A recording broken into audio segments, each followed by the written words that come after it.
कपड़े धोने वाली बहू। शादी के पहले से ही विभा को कपड़े धोने का बड़ा शौक था। कभी नल के नीचे तो कभी तालाब के पास। अरे मेरी नीली वाली लुंगी नहीं दिख रही है। विभा की अम्मा, कहाँ रखी है लुंगी? अरे वो तो विभा ने परसों ही धोकर रखी थी आपकी अलमारी में, देखो वहीं होगी। वो ना मैंने आज धो दी, मुझे लगा कि गंदी हो गई होगी। अरे कैसे गंदी हो गई थी? उसे तो मैंने पहना भी नहीं। हे भगवान, इस लड़की के कपड़े धोने की आदत से परेशान हो गया हूँ मैं। जितना तो घर में राशन नहीं आता, उससे कहीं ज्यादा डिटर्जेंट पाउडर का खर्चा है। इसकी शादी करवा दो, शादी। जाए अपने घर में ही करे काम, फिर चाहे घर के कपड़े धोने हो या पूरे गांव के। हाँ ठीक बोल रही हो, देखता हूँ मैं कोई लड़का। वो दिन भी आ जाता है जब विभा को देखने लड़के वाले आ जाते हैं। लड़की मुझे अच्छी लगी। होने वाली सास कहती है, बेटी अगर कुछ पूछना है तो पूछ लो। वैसे तो हमारी लड़की बहुत ही शर्मीली है, जो बोल दो वो मान लेती है, इसे क्या पूछना होगा। अरे कैसी बात कर रही हो माँ, मुझे इन लोगों के घर रहना है, सवाल तो कई है। हाँ हाँ बेटा, पूछ लो ना, क्या पूछना है। आप लोगों के घर कपड़े कौन धोता है? सास का मुंह बन जाता है। देखो, अगर तुम ये कहना चाहती हो कि तुम्हें कपड़े धोने नहीं आते तो सुन लो, कपड़े मैं ही धोती हूँ, लेकिन तुम्हारे आ जाने के बाद मैं रुमाल तक नहीं धोऊंगी। अरे चुप रहना भाग्यवान, बहू बेचारी घर आई नहीं, उसे डराना शुरू कर दिया। वो क्या है ना बिटिया, अभी तक तो ये कल्लू की माँ ही धोती थी, लेकिन अब तुम्हारे पापा तो दहेज में वॉशिंग मशीन देंगे ही।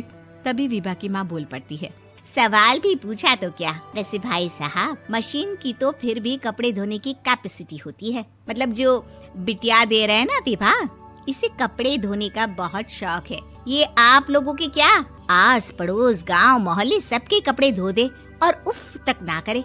बाहर देखा नहीं आपने कितने कपड़े सूख रहे हैं? सब हमारी बिटिया ने ही तो धोए हैं। बस भी करो ना माँ, शर्म आ रही इतनी तारीफ सुनकर। और तो और एक दाग निकाल कर दिखाओ तो मान जाऊं। हाँ अच्छा अच्छा, माफ करना बेटा, मैंने गलत समझा। हमें तो रिश्ता बहुत पसंद है। और ऐसे जुड़ जाता है रिश्ता कपड़े धोने का शौक रखने वाली विभा का। उसकी शादी हो जाती है कोयला फैक्ट्री में काम करने वाले कल्लू के साथ। शादी के बाद अचानक विभा चिल्लाती हुई सास के पास आती है। सासू माँ, अरे सासू माँ कहाँ है आप? ये तो धोखा है, धोखा दिया आप लोगों ने मुझे। इसे ससुर के चक्कर के बारे में पता चल गया। अरे तो उसमें तुझे क्यों धोखा मिला है? अरे नल में पानी नहीं आता, कपड़े कैसे कब धुलेंगे? अच्छा अच्छा, तू पानी नहीं आ रहा उसकी बात कर रही है। तो आपने क्या सोचा? कुछ नहीं। अच्छा, तेरी माँ ने कहा था कि कपड़े धोने का शौक है तुझे, याद आया मुझे। शौक शौक बोलकर कपड़े धोने वाले मेरे जुनून को कम ना आके सासू माँ, कपड़ा धोना मेरा गुरूर है। तभी पति भी वहाँ आ जाता है। अभी अभी मैंने इसे सनी देओल की फिल्म दिखाई है, उसी के डायलॉग मार रही है माँ। अच्छा सुन, साफ साफ बता रही हूँ, पानी सुबह 4 से 6 और शाम को 10 से 12 आता है, समझी? विभा टाइमिंग सुनकर हैरान हो जाती है। ये क्या भूतों का मोहल्ला है? सुबह 4 बजे उठकर कौन कपड़े धोता है? 4 बजे टंकी में पानी जाता है, फिर सारा दिन धोना ना, किसने मना किया? अरे कैसी बात कर रही हैं? 200 लीटर की टंकी में कितने कपड़े धो लूंगी मैं? सुबह ही उठ जाऊंगी मैं। अब क्या था, विभा सुबह 4 से लेकर रात के 12 बजे तक कपड़े ही धोती रहती। एक रोज सास पड़ोस से निकलकर कहीं जा रही होती है कि साथ वाली कहती है, हाँ कल्लू की माँ, जरा ये बताओ कि 2 साड़ी है, 2 ब्लाउज और एक पेटीकोट और एक नाड़े वाला लंबा कच्छा। हाँ तो? अरे तो क्या, कितना लोगी धुलाई ये बताओ। धोबन दिख रहे हैं हम क्या? हमारे पति सरकारी नौकरी से अभी अभी रिटायर हुए हैं और बेटा सुपरवाइजर है कोयला फैक्ट्री में। धोबन समझ रखा है हमें।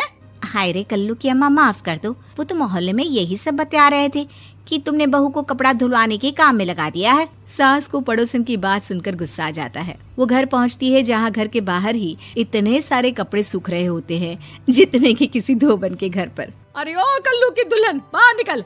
माँ जी यहीं आ जाओ, बाथरूम में चादर धो रहे हैं हम। अरे अभी हम धोते हैं, तुमको बाहर निकलो। ये आस पड़ोस वाले बोल रहे हैं कि हम बहू से कपड़े धुलवा धुलवा कर उसे कपड़ा धोने वाली बना दिए हैं। अरे छोड़ो ना माँ जी, किन लोगों की बातों में आती हो? आस पास के लोगों का तो काम ही होता है कि वो किसी तरह सास बहू को लड़ा दे। बहू सारे घर के कपड़े धोती है, ये क्या कम है? बोलिए। सास को भी लग जाता है कि वो बहू का ये सनकीपन नहीं छुड़वा सकती, इससे अच्छा है कि खुद ही चुप हो जाए। एक रोज सास और बहू मंदिर जाते हैं, जहाँ सास की साड़ी वहाँ खड़ी भीख मांगने वाली से मिलती है। माँ जी क्या बात है, आपकी साड़ी उस भिखारन से कितनी मिल रही है ना? हाँ हाँ देखो तो, दोनों की साड़ी मिल रही है। क्या बात है कल्लू की अम्मा, तुम खुद को तो अफसर की बीवी बताती हो और ऐसी सिंपल सी प्लेन साड़ी पहनकर घूमती हो। सिंपल और प्लेन नहीं है ये साड़ी। तो क्या सोने के धागे से फूल बने हैं? कुछ भी सासू माँ, कुछ भी। हाँ बने थे इस साड़ी में सोने के धागे से फूल। मेरे पति लेकर आए थे मद्रास से स्पेशली मेरे लिए 10,000 की। ताहे भाई साहब इस भिखारन के लिए भी सेम टू सेम साड़ी लेकर आए होंगे 10,000 की। सास उस वक्त तो कुछ नहीं कहती, लेकिन बहू के साथ घर आती है और अलमारी से एल्बम निकाल कर लाती है। ये साड़ी देख रही है, ये वही साड़ी है जिसे मैंने अभी पहना था। इस साड़ी में ये जो चमकदार फूल दिख रहे हैं ना, ये सोने के धागों से काढ़े गए हैं। लेकिन तू लोकल वॉशिंग मशीन ब्रश से घिस घिस कर सारे फूलों को निकाल कर साड़ी प्लेन कर दी। मुझे माफ कर दीजिए सासू माँ। और तो और, जब मैंने तुझे तेरी गलती के लिए कुछ नहीं कहा, लेकिन तूने तो सबके सामने मेरा मजाक ही बना दिया। क्यों? बहू को समझ में आ जाता है कि अब से उसका कपड़े धोना बंद।